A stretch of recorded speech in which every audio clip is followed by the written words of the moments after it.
Here in video 3.0, we're going to be talking about the four main pages of a portfolio website. The four main pages which you've already built in your bone structure are the home page, the projects page, which is going to have the bulk of your entries and reflections, the experience page, which is usually the third page in the tab, and the contact page, which is always the last page, the last main page in your main menu.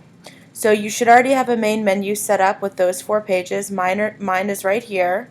So I can already see that they're labeled Home, Projects, Experience, and Contact in that order. The contact page is probably the one that's already the closest to how you want it to look. If you use the pre-existing contact page that was on the template that you chose, it probably already has a form. If it doesn't, you can create one by going to the Add menu and then finding the Apps option, and then contact form should be in there. So you can make a contact form that way. If you already have one, then you just click on it and go into settings, and that's where you can put in your email address here. That again, you'll want to be your right state email address so that people can contact you and possibly blind carbon copy you to a second email or to a teacher or to a parent if you prefer. And you can also change the style of the contact menu by editing the style or personalizing it. And then they have some different options for actually what the text appears like inside the box and what the messages are and stuff like that. So you can fiddle around with that a little bit. You do not want to include any personal information on this page. A lot of people will put a picture of the school, and then you want to make sure that people understand why they're contacting you. So in this case, I'd love to have your feedback on my portfolio, or something similar to that would be great. And then you should include the school's contact information, which you can get from the website, our address, and phone number. But do put the school's information just in case somebody wants to contact us because you've impressed them about how your website looks. And then obviously you'll change out the picture. So that's the contact page. That's probably going to be the easiest. Another easy one is going to be the home page, because really this is just meant to be a little bit about you. You can put a picture of yourself or some of the work you've done this school year. So I'm going to add a text box here. I'm going to put in a title that, since my name is already at the top of the website, I don't really need to put my name again. I'm just going to put something like welcome to my digital portfolio, something like that. Some people here will explain a little bit about what the portfolio is, so you can add a text box to that effect. I do have snapping on, so that's why these are kind of snapping into place. It's making it easy to align. So this section here is going to be all about me, just a little introduction though. So remember, a lot of the details about your life and your hobbies, that's going to go in the experience page. So why don't we go ahead and move to that one. Your experience page, I've already done one just to show you. This can be very brief like mine. It can be much more extensive if you do a lot of stuff outside of school. Sometimes people who have a lot of stuff outside of school will actually make a button that goes to a more detailed experience page. So for example, if you really want a whole page dedicated to have basketball or something to that effect, you could actually, under experience here, you could duplicate one of these pages. You could make a sub-page that would go underneath experiences, and remember, to make subpages you just kind of tab it in, you just push it in so it's kind of indented underneath experience. This page could be all about basketball, and I could go into more detail because I have a whole page for it here. If that's something that you really want to do, that could be a whole slideshow about your games and your practices and more information. and then from the main experience page, you could make kind of a link to it so that when people click on the movie, in this case,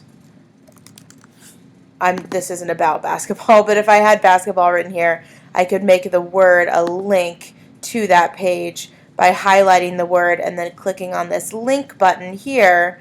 That's going to allow me to link to another page of my website. So I'll click on page, and then I'm going to go find the basketball page that I made there. So that way, if I'm in preview mode, people could come to my experience page and either get to basketball through the sub-nav, because I didn't hide it, so it's popping up under there. I could have hidden it though, so it doesn't appear. So when they click on experience, they're getting this little introduction, and then they click on a word or a button, and that takes them to the page in more detail. So that's something that is certainly an option. You do not have to go into that additional detail, but if you'd like to, then you can do that underneath the experience page. Make sure to keep these school appropriate and professional. It doesn't have to be fancy. These are all hobby type of things, not an organized type of event like robotics, but you can certainly include that type of thing as long as it is professional. So that's the experience page.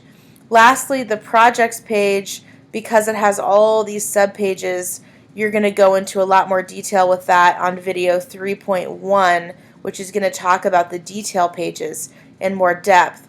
The projects page, though, just the main projects page, this page has a very specific purpose, which is to talk about the 5 qualities and introduce what the STEM school is all about. So you can create a title that is kind of descriptive of that, something like Projects at the Dayton Regional STEM School. That would kind of be a good introductory title. And then you're going to have not only a link on here that takes you to these different quality detail pages, but you also may want to include a glimpse or a link to your current grade level to sort of entice people. Because when they first visit your portfolio and they click on projects, this is sort of giving them the introduction to where you are and your academic growth. So in addition to adding the required text, which is something like all about the five qualities, why they matter, project-based learning, STEM is special, sort of those introductory things that you would say if you were explaining the school. You're also going to want to have links, which could either be hyperlinks in this case, like I'm typing here with the 5 qualities just as part of the paragraph. Or many people will choose to actually make buttons that go to the qualities, which you can do by adding an image. If you wanted to have an image for creativity, you could make an image, a button that's going to go to that quality detail page. So I'm just going to select the image that I added and say link to, and then I could link to my creativity page if I wanted to. That's one way I could do it. Or I could select the word creativity and make a link that's going to go to that same creativity page.